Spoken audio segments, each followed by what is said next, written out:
Hello again. We're back at it. So here is part two of A Very Bordered World, and we had ended at the bottom of page three. And this picture here in front of you is the U.S.-Mexico border, and it's very interesting.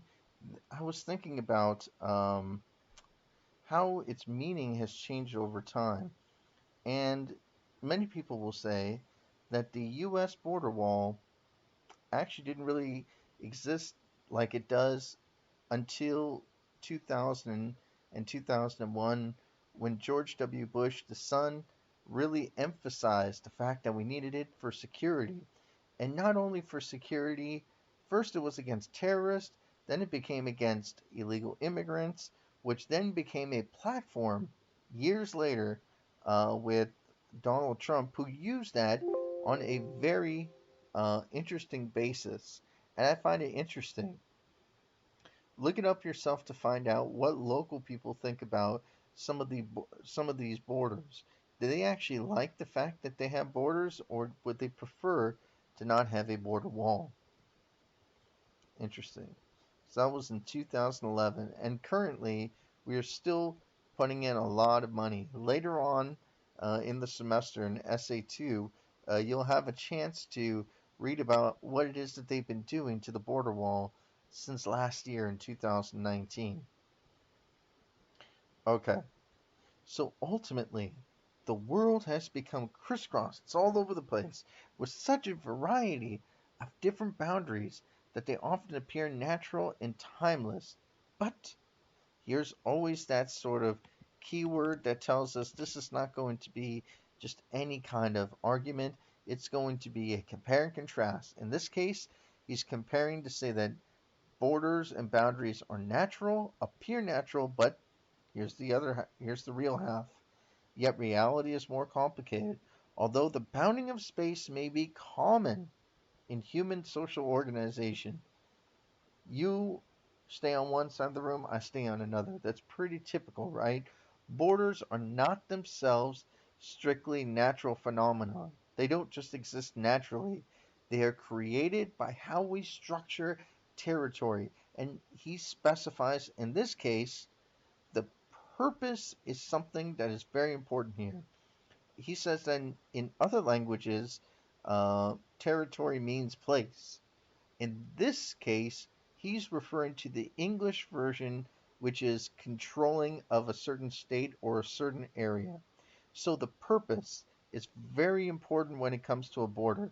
It's not just the fact that you have a border, it's the purpose creates the meaning. So, for example, we want to create a border to keep certain people out while letting other people in. I'll say that again.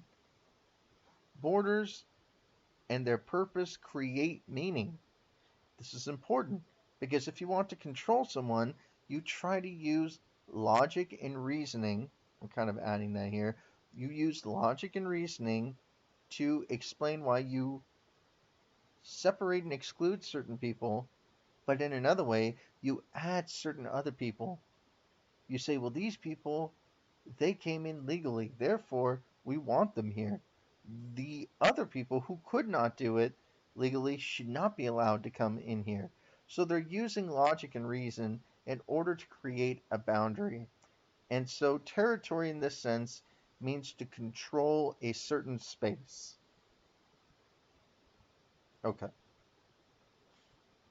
And so he says borders separate the social, political, economic, and cultural meanings of one geographic space from another. So socially, my house is connected to right next to another house. How do I distinguish my spot from their spot? Well, we have a fence, which acts like a wall. Borders separate politically. People that are on one side, for example, let's say people who are very liberal have a very leftist sort of perspective versus those who are more conservative with a sort of uh, right type mindset, right? And so a lot of people create borders based off of their political party and what they think they should believe in. Economics. This relates to inequality as well as other things. I'll give you an example. People who live in gated communities versus people who live in communities uh, that are wide open that anyone could go to, right? Some people prefer to live in gated communities because they don't want that sort of attention from other people for various reasons. And cultural borders, very important here. Some people, once they become part of a certain group, believe that they should be separated from others. That culture is different than my culture. I find it very interesting that I've been to a few places where I eat some of my favorite food, um, Latin food, right? And some of my friends and people that I've noted will say, well, that's not how Mexican food is supposed to taste. That's not how I think of it, right?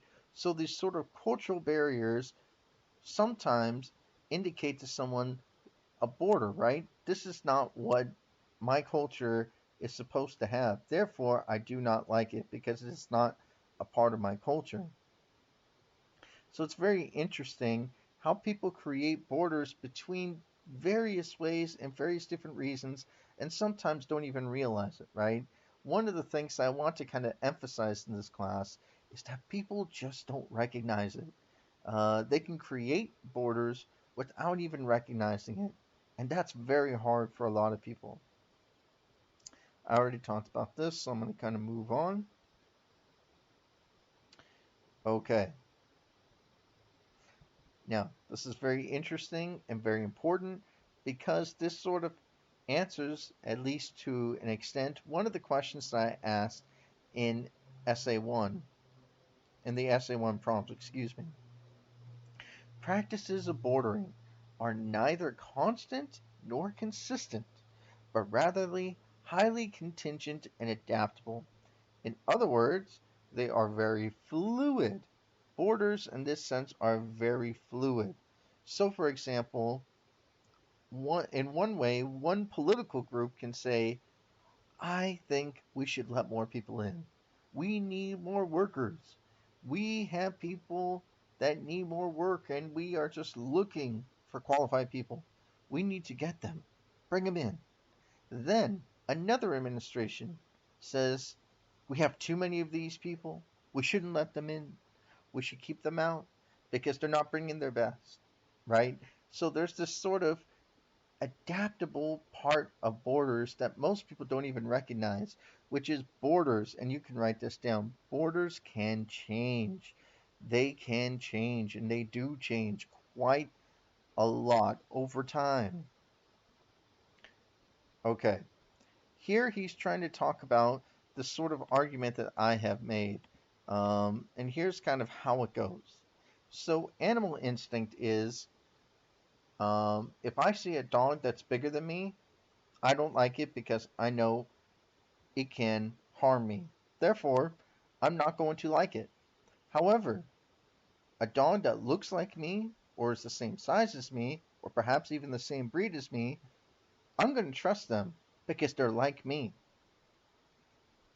And so there's this sort of animal instinct, which is you create borders naturally as an animal because you do it as a part of survival, right? We say that's part of our survival instinct.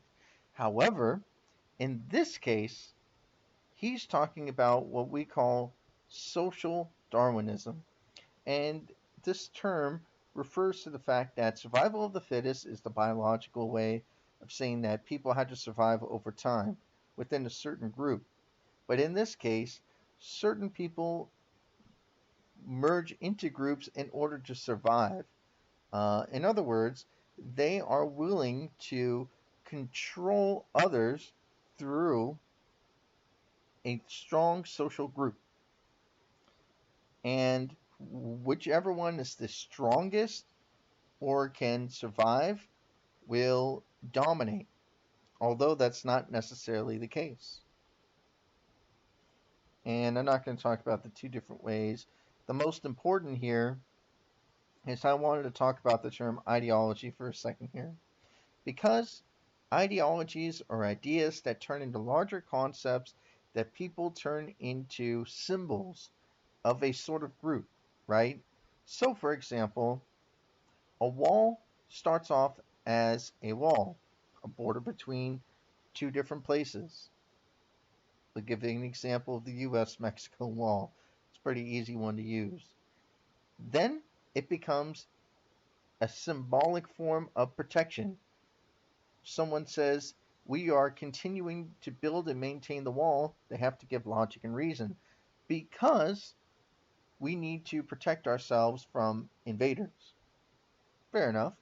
Then they go further. Then they change it again. So here's where borders change, right? Borders change. Now we say it's to protect us, and we have to build it even stronger because we have to keep it away from terrorists, aka this is what happened in sort of 2001 to 2003 after 9/11, and many people kind of fell for this ideology at the time, right? Now it's to protect us from terrorists. Okay, great, that's really good. Now we're going to change it even further. Now we're going to say it's going to protect us from druggists, rapists, and people that are not their best. They're not you.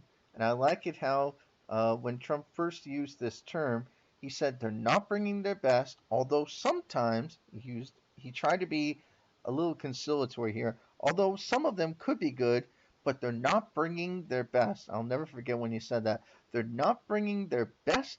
They're not bringing you. And he specifically really emphasized you, right?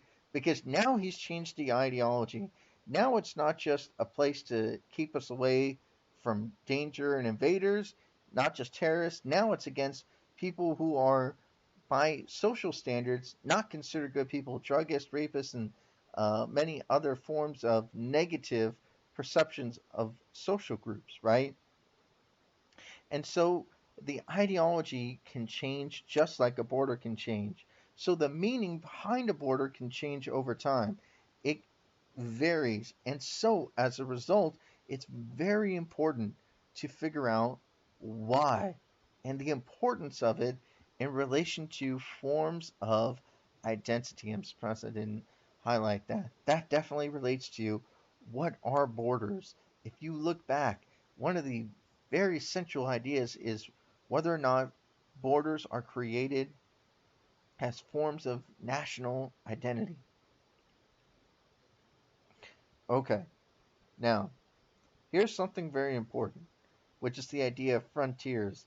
And this is very important for him, at least in terms of history, because at the time, frontiers meaning I'm going to go to an uninhabited place, or if it is habited, I'm going to colonize it. I'm going to take it over, and it's going to be mine. Today, we don't really do that anymore, right? Today, we don't say, well, I'm going to go to another country and I'm going to conquer it. What do we do today is a little bit different. So, for example, when we went to Iraq, we didn't just go there uh, in the beginning for weapons of mass destruction. He said he went there because we had an opportunity to liberate them, right? To liberate them from Saddam Hussein. Everyone said, "Oh, that's a great idea." Then they will become more like us, right? Then once we actually went there, once we actually got Saddam Hussein out, then the next part was, well, what do we do now? Should we leave? Should we let them up to their own devices? They said no. Now we need to stay and reclamate them as a form of security. So it's very interesting how what was once considered a frontier, now we consider, well, we'll let them keep their land, but we are going to try to colonize them not by taking over their land. Instead, we are going to try to take advantage of ideology. So let's take advantage of the ideology that we are reclamating them. That way people will agree with us and it'll be good for us as well. Alright, so I'm going to do the next part of the video shortly.